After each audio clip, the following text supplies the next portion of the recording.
Hola, hoy vamos a leer a Antonio Machado.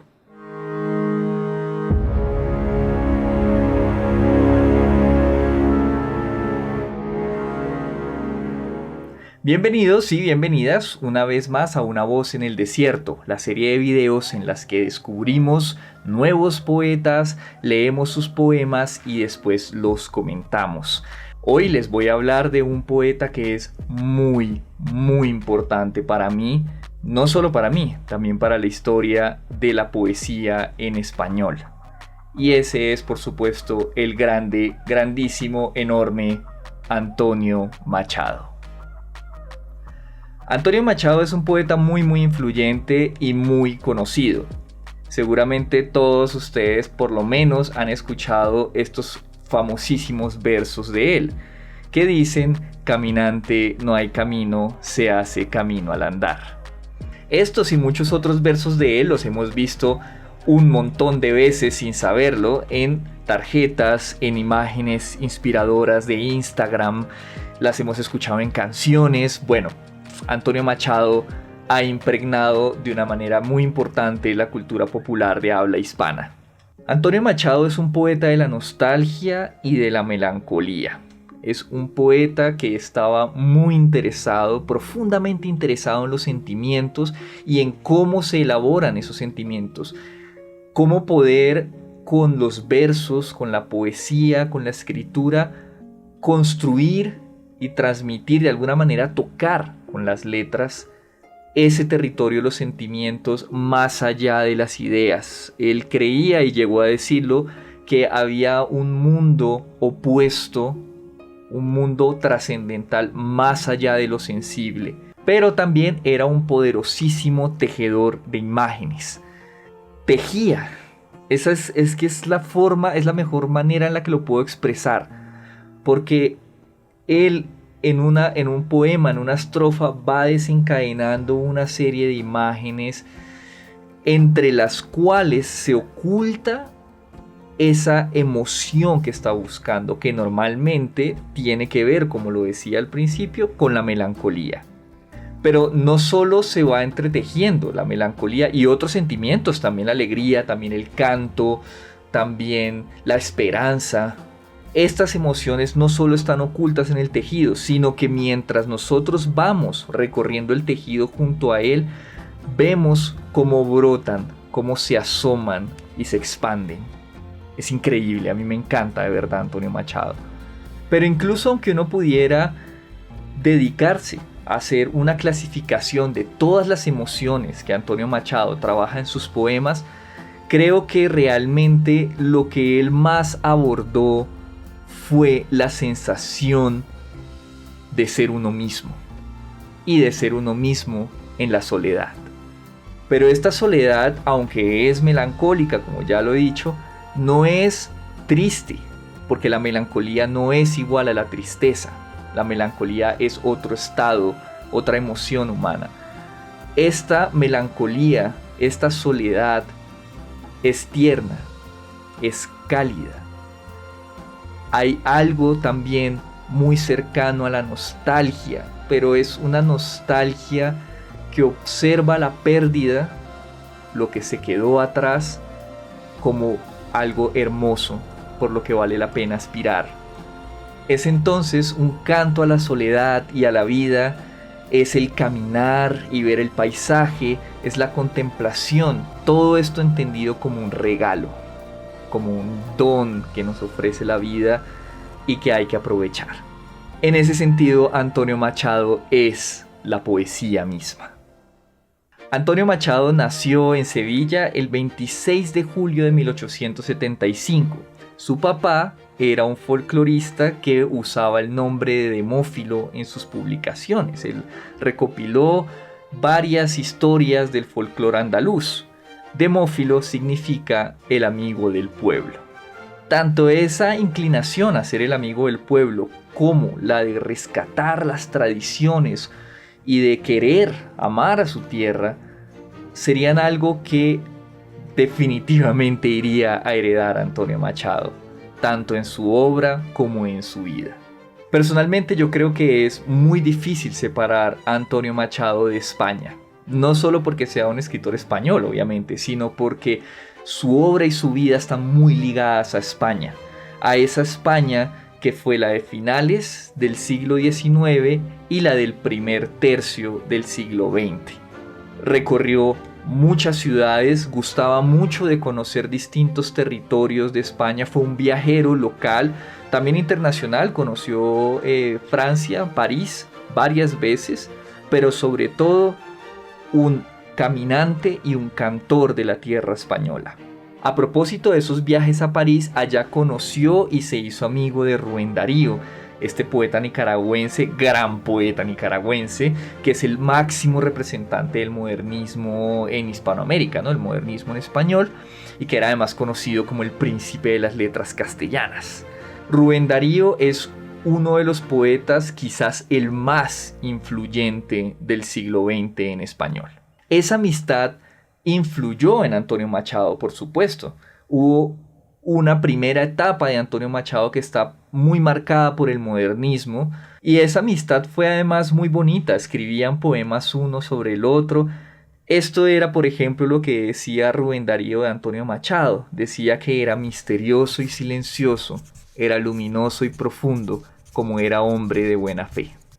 Y además Antonio Machado también tiene poemas sobre Rubén Darío. Cuando Rubén Darío murió, Antonio Machado escribió un poema muy potente sobre él.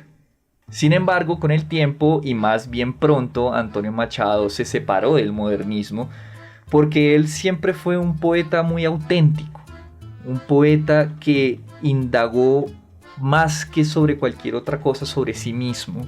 Trató de ponerle su propia voz a su propia experiencia.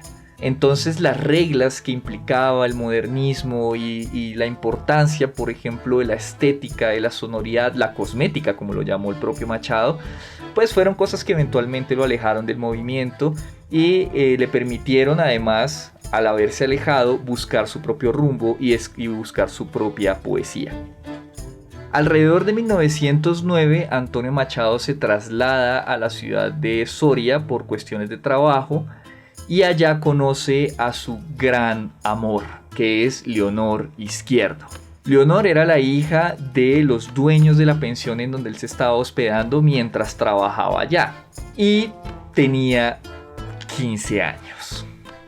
Cuando ellos se casaron, de hecho, él tenía ya 34 años. Eran otros tiempos. En todo caso, se casaron. Y él, muy enamorado de ella, escribió unos poemas muy bellos sobre ese amor. Lamentablemente, 3 años después, cuando ella tenía apenas 18 años, una enfermedad muy inesperada acabó con su vida. La muerte de Leonor dejó devastado a Machado por muchísimos años. Creo que eso marcó su escritura, quizás para siempre. Eventualmente, varios años después, él volvería a enamorarse, pero la sombra, digamos, de la pérdida de Leonor no desapareció nunca de su escritura. Siempre está ahí, eventualmente aparece como un recuerdo lleno de belleza, pero también de dolor, para recordarle que ha perdido algo que no va a poder recuperar nunca. Pero bueno, de todas maneras siguió escribiendo. Y a lo largo de su obra se van revelando otros temas. Por ejemplo, una preocupación política creciente, que aunque tiene una clara tendencia liberal, es una política que va más allá del partidismo. No es como una afiliación política específica. A él le preocupaba la política como dimensión humana. Le preocupan, por ejemplo, y le aterran profundamente la pobreza, el analfabetismo, el hambre, el desempleo y la decadencia general que estaba viviendo España, porque estaba muy reciente la pérdida de las colonias de ultramar. Todos los fenómenos de independencia, por ejemplo el nuestro, tuvieron un impacto muy importante y muy grave en la economía española. Para Antonio Machado y para su generación, esto es una cosa que no había mencionado, a Antonio Machado se le considera como un miembro de lo que se llama la generación del 98, que es una generación de intelectuales y de escritores que tienen en común varios aspectos, pero dentro de ellos una preocupación seria por lo que era España en esa época.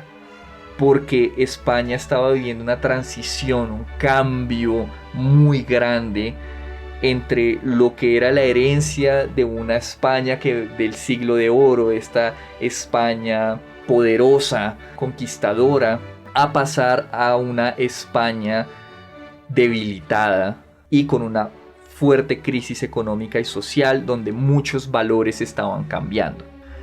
Antonio Machado escribió y le cantó a España de muchas maneras distintas, pero se refirió a ella, por ejemplo, como la malherida España.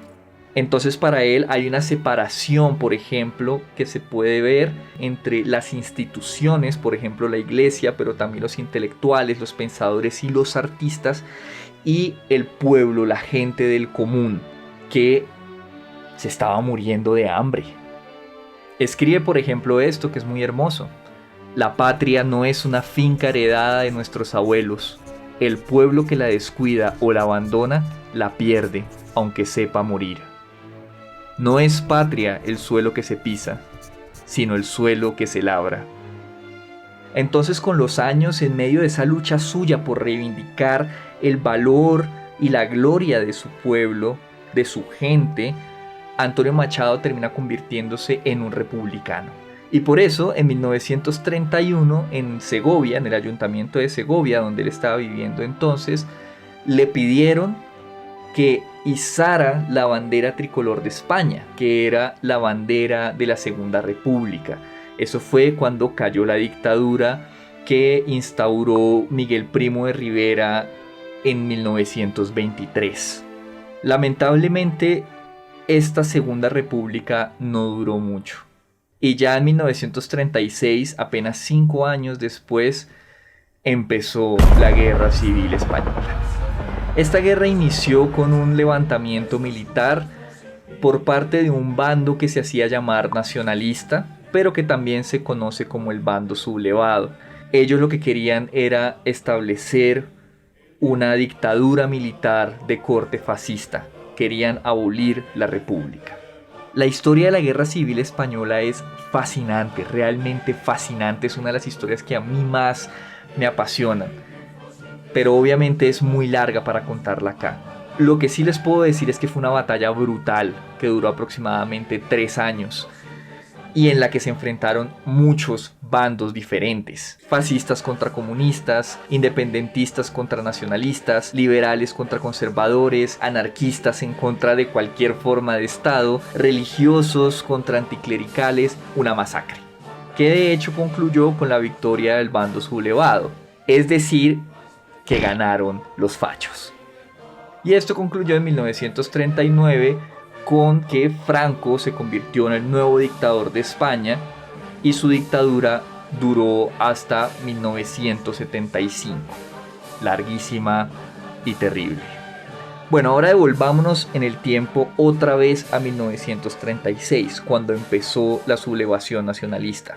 Por supuesto, esto afectó también a Antonio Machado y a toda su familia, que tuvieron que cambiarse de ciudad varias veces durante los 3 años que duró la guerra civil, hasta que finalmente en el 39, a principios, tuvieron que viajar hasta la frontera de Francia y cruzarla en un viaje que hicieron a pie, con hambre, con frío, bajo la lluvia, además acompañado de su mamá, que tenía 85 años.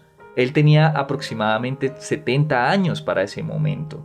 Ese viaje obviamente los destruyó, acabó con su salud y apenas 20 días después de que Antonio Machado cruzó la frontera de Francia, murió. Eso fue el 22 de febrero de 1939. 2 días después también murió su mamá. Como se imaginarán, la historia de Antonio Machado es mucho más larga y mucho más compleja que lo que les acabo de contar.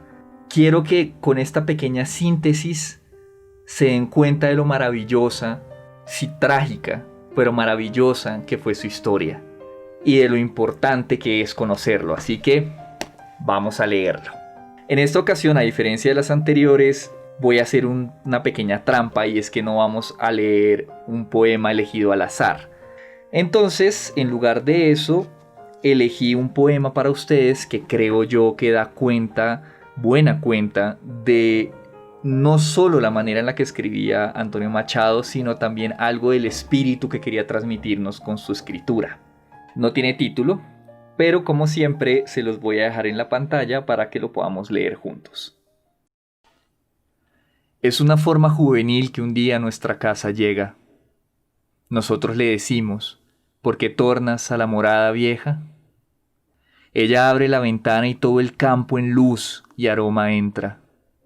En el blanco sendero, los troncos de los árboles negrean, las hojas de sus copas son humo verde que a lo lejos sueña. Parece una laguna el ancho río entre la blanca niebla de la mañana. Por los montes cárdenos camina otra quimera.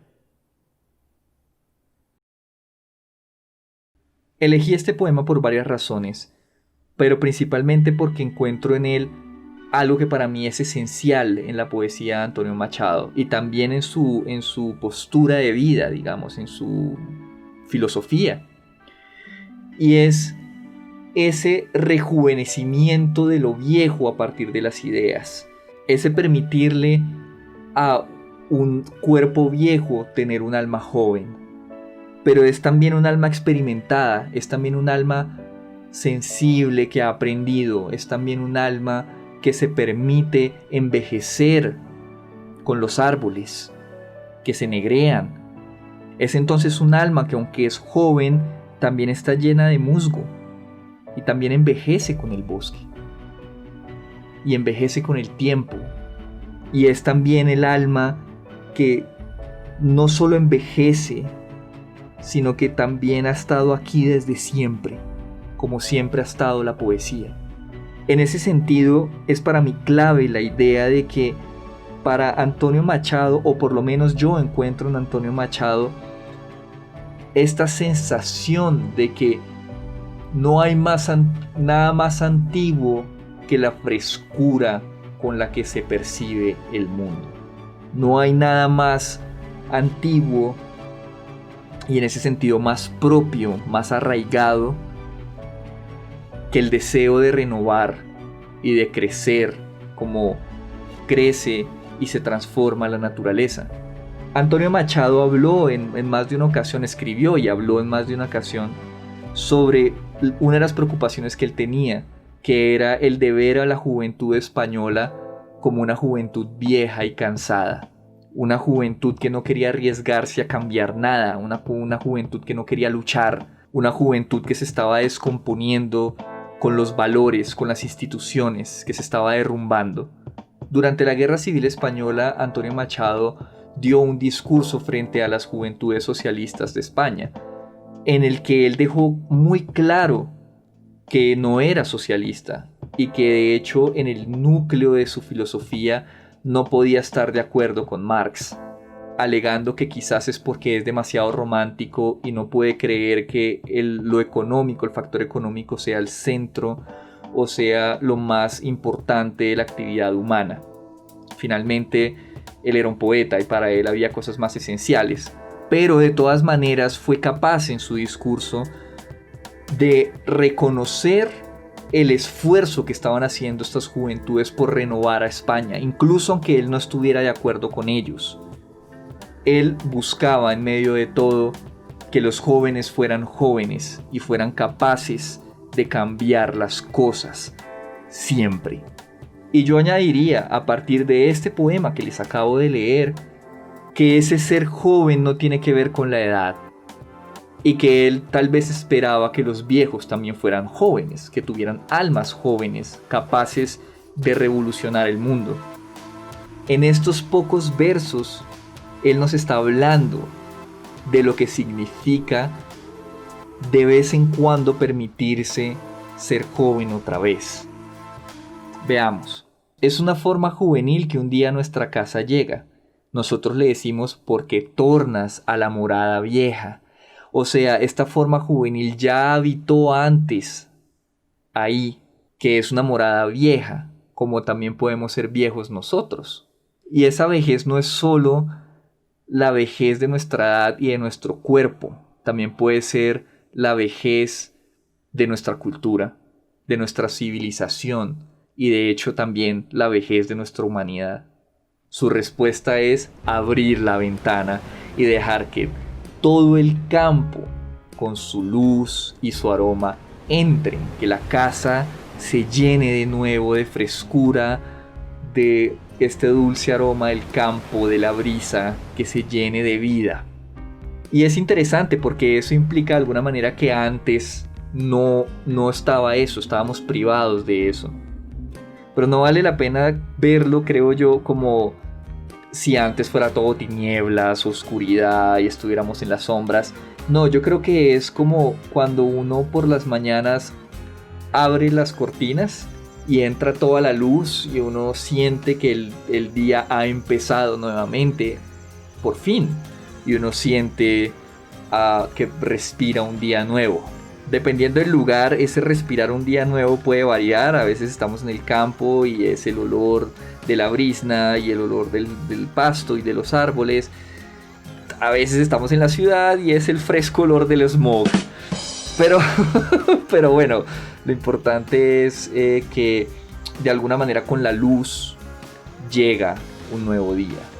Y vamos a verlo también metafóricamente, y es que a veces volvemos a sentirnos jóvenes, a veces volvemos a sentir algo nuevo que nos llena, que puede ser que aprendemos algo nuevo, puede ser que alguien nos dice algo bonito, a veces logramos cumplir un objetivo y nos sentimos frescos otra vez. Nos llenamos de eso que antes nos hacía sentir jóvenes, llenos de pasión y energía. Pero entonces el poema hace un movimiento que a mí me parece muy interesante, y es que después de decirnos que el alma regresa y abre la ventana, nos muestra un paisaje de lo que está afuera.